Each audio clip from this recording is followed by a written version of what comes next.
Ever wonder why some businesses seem to grow effortlessly while others hit a revenue ceiling? Today, we're diving into the financial systems that separate a six-figure business from seven-figure empires. Stay tuned to learn the three critical systems you need to implement before scaling your business. In a world where chaos seems to reign supreme, where uncertainty lurks around every corner, and financial markets are now more unpredictable than ever, there's one place you can turn to find clarity and control. Welcome to the Wealth Wisdom Financial Podcast. Hey, I'm Brandon. And I'm Amanda. Join us as we dive deep in the world of personal and business finance to assist you in navigating through the chaos and building the financial future you deserve. We believe when conventional financial thinking doesn't get you where you want to go, you need wealth wisdom. So if you're ready to take control of your financial destiny, tune in to the Wealth Wisdom Financial Podcast. Because in a chaotic world, your money shouldn't be. Subscribe now and never miss an episode. Welcome back. So last week we talked about creating a business budget that actually works. Again, we use that word budget, but sometimes having those systems in place really does matter. Yeah, we totally flipped budget on its head. So you missed that. Go back and listen to that last episode, but you don't need it for today. Yeah, we did have a cold, so it was a little challenging for us to record that, but it was really fun. This week, we're building on that foundation to explore the systems that can help scale your business to seven figures and beyond. So here's the truth that might surprise you. The financial systems that got you to six figures will actually hold you back from reaching seven figures. Why? Because what works for managing $500,000 in revenue often breaks down completely when you're handling $2 million or more. So let's break down the three critical financial systems you need to implement now before your business outgrows your current situation. The first one's my favorite one, so I'll kick it off. The first one is twice monthly money meetings. Now, in order to do this, you have to ensure your bookkeeper is reconciling the books and doing allocations. If you're using Profit First, hopefully you are, on a set routine, and your bookkeeper is doing that, not you, is a part of that too. And that should coincide with your preferred money meeting times. So that means you're reconciling the entire month's transactions prior to the 10th of the month or by the 10th of the current month. So then you can have your scheduled non-negotiable 30-minute meetings every 10th and 25th, just like Mike Michalowicz suggests in Profit First. These meetings could involve you and your bookkeeper, you and your business partner, or your key personnel, or a mixture of all of the above. You might include your tax pro as well, especially at certain times like in the fall for year-end tax planning or in February for tax filing and payment details, right? Like these aren't just you money meetings. As you grow, you might include more and more people in them.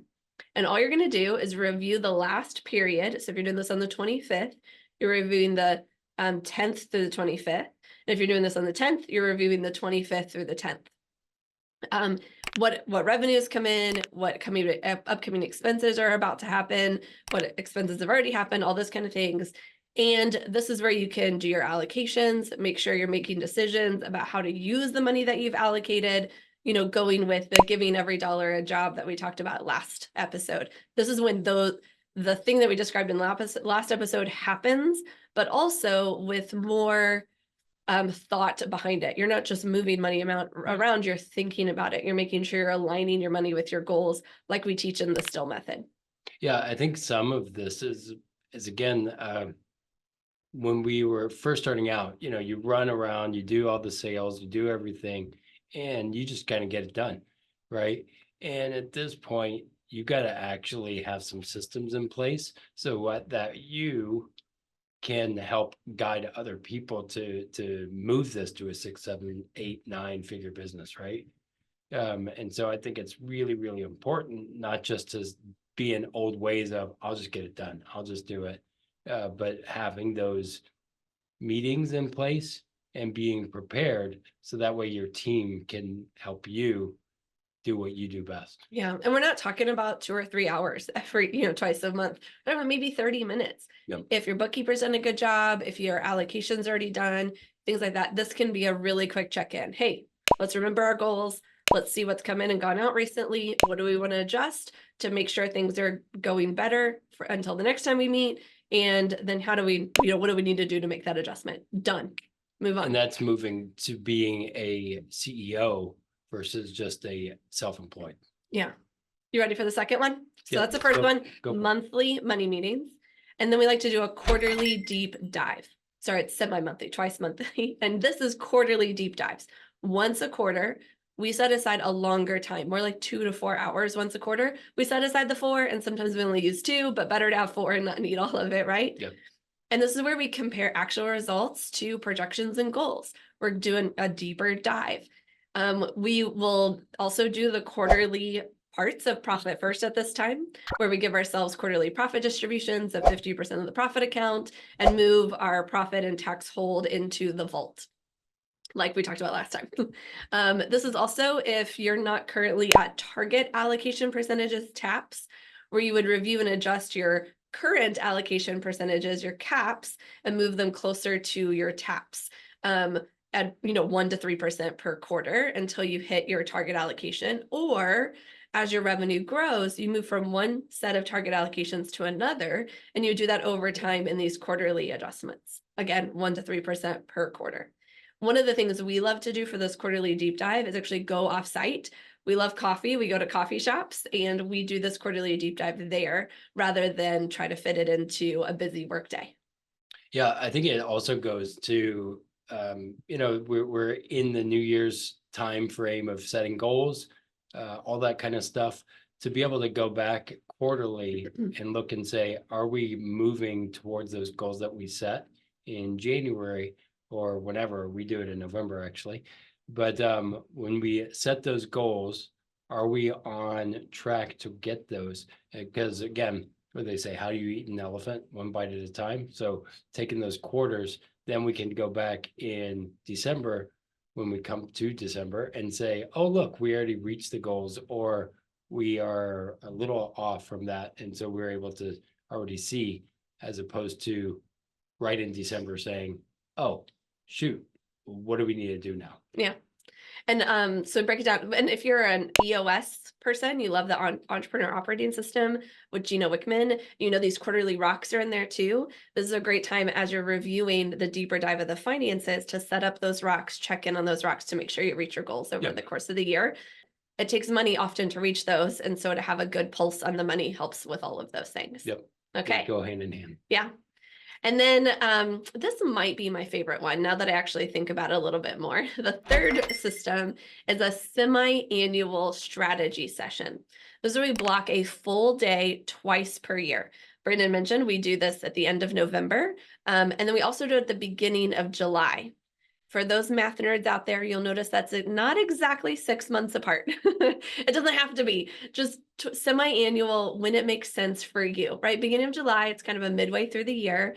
And then November, it's often that we're talking about the following year, but we like to get started in December and what's happening the following year.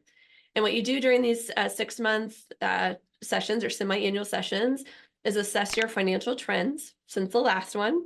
Review your pricing strategy, raise your prices at least annually, if not semi-annually. Yep. Plan for larger expenses that might be upcoming, or investments or reinvestments that you might be doing. What are some of the bigger chunks that you need to be aware of that might be coming or that you'd like to do, right? Are we going to hire? Those kind of things. And then evaluate your current financial tools and systems. What's a tweak we can make to how we're doing money now that can make a big impact over the next 6 months? That's a really good thing to check in on, and doing little adjustments to tools, systems, how these things are working on that semi-annual basis, really helpful. Also, you might do that expense challenge or something like that at that point, where you cut certain things that you're like, oh, I thought this was going to be great. Why am I still paying for this thing that I don't use anymore? So then that helps, cut certain things that you don't need at the same time as growing. Yeah. And just like we talked about with the monthly money meetings, who you include in those meetings can be a big difference. Your tax pro, 2 of those. this is also for the semi-annual times, a good time to create or follow up with a 6-month review with your financial planner. If you're working with us, you know we do 6-month reviews. Maybe whoever you're working with only does them annually. As you grow, as your business scales and expands, you're going to want those every 6 months. So get those set up. Sometimes we'll do our deep dive and then we'll have a conversation with our financial planner after that, right? Semi-annual strategy call. And then we're like, here's the questions, the things we want to bring to them to talk through with them. We'll have those ready because we just did a nice little analysis ourselves. Yep. Okay. Stay tuned after the commercial break. We're going to go through some of the common objections to having all these meetings.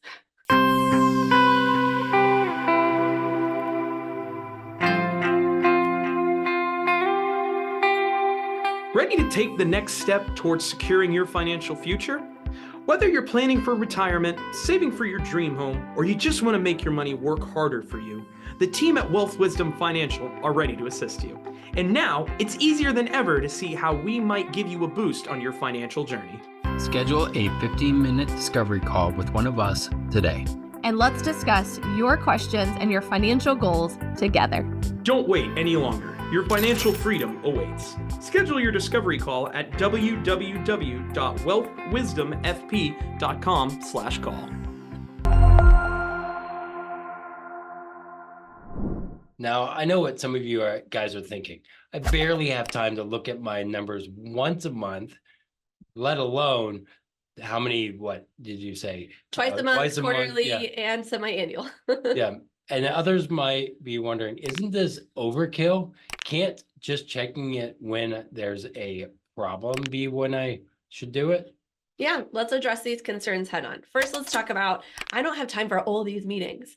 Now remember, the twice monthly money meetings only need to take 30 minutes, right? Super fast, check in, what do we need to adjust or be prepared for?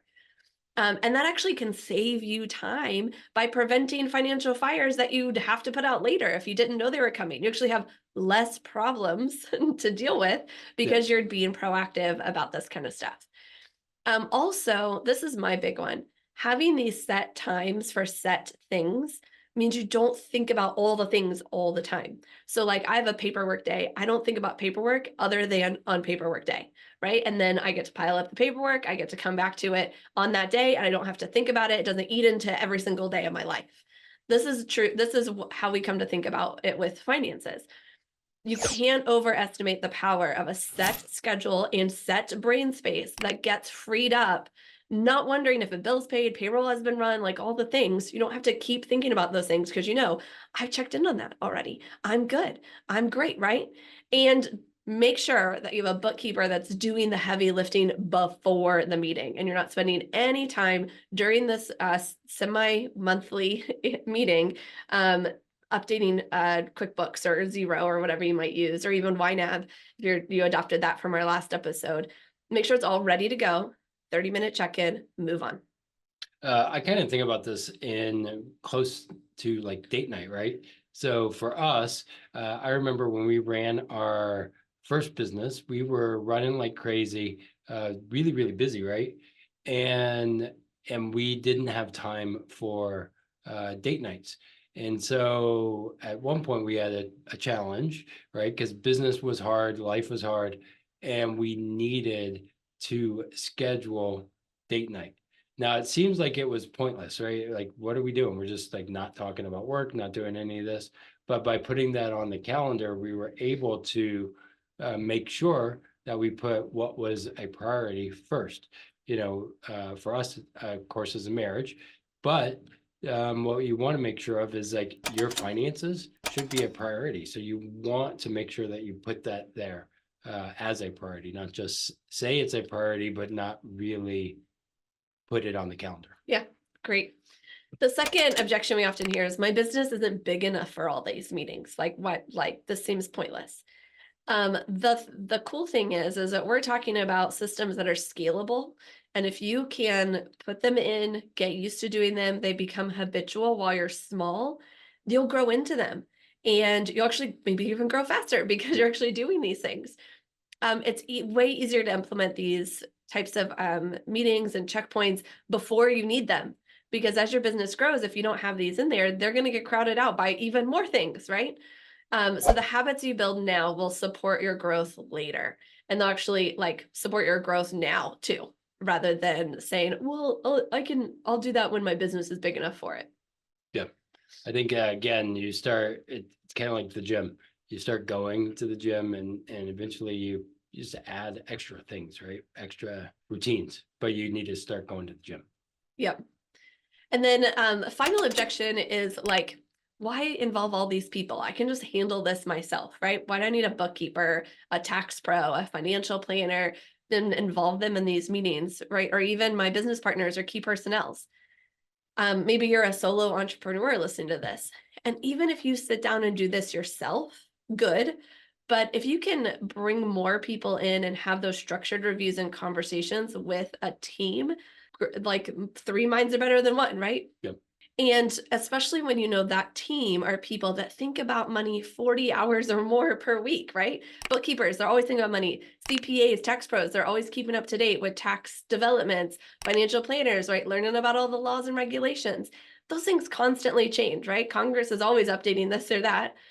So let your financial professionals keep you up to date on what's applicable to you so you can focus on growing your business and not get caught by, oh, I didn't know about, this or that. So these meetings kind of create that accountability, that rhythm. You can get updates, you can be ahead as things change, and you're getting that feedback from others, which is super critical. If you've got a growth mindset, you know how important feedback from others is and how that helps you shift from operator to owner in your mindset too, right? You've heard you need time to work on the business, not just in the business. But what about time thinking about the business? Even if all you do is become more aware of what's happening, that's a huge win. Whether it's happening in your business or the things around your business that impact your business, like, right, like law and regulation changes to the tax code, all those kind of things. Really great to not just try to handle this yourself, but to let in those other people and move to more of that owner mindset. Also, remember the people that you have on the team, knowing where their specialty lies, right? A CPA might not be a CFP. CPA is a certified public accountant, right? Meaning that they are about the taxes, whereas a CFP might be more about financial planning. A bookkeeper might be more about making sure your books are good, that you can read them and all of that, but they may not be giving you financial big advice because they are bookkeeping. So knowing those different people and their roles or hats is really important. They are not all the same thing. Yeah, that's a really good point because bookkeepers, CPAs, enrolled agents, they're more about compliance, less about strategy. Financial planners, while we have to think about compliance and staying within the law, there's a lot more about strategy and, thinking long range and those kind of things. Yep. That's especially for us as business owners specific and cash flow management type people. We want to think about strategy for expansion. Yep.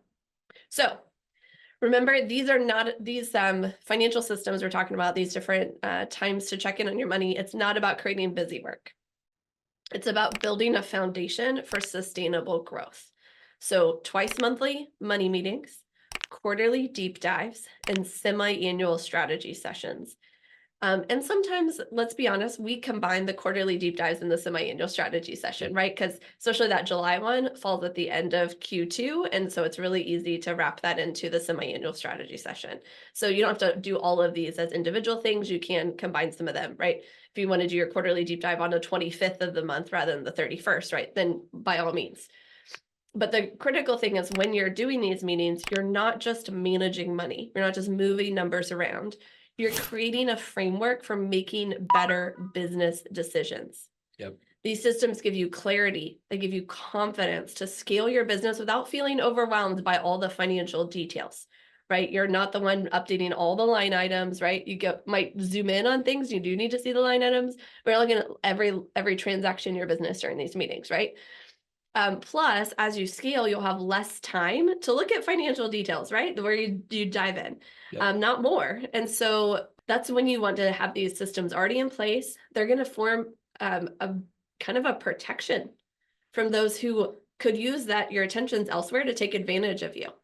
We know as your business grows, it's going to become more a target for criminals, and they're going to come out of the woodwork, and you never know, right? Don't Everybody mean to has a scare plan. you. Everybody has a plan for your money. Right. But don't mean to scare you, but do mean to like let you know, don't make yourself an easy target. Yeah. By having the systems in place, having this accountability for your metrics and bookkeeper, I need these updated by the end of the month, and I'm actually going to look at them on the 10th and 25th, makes you less of a target for the bookkeeper that would try to embezzle money or something like that. Yeah.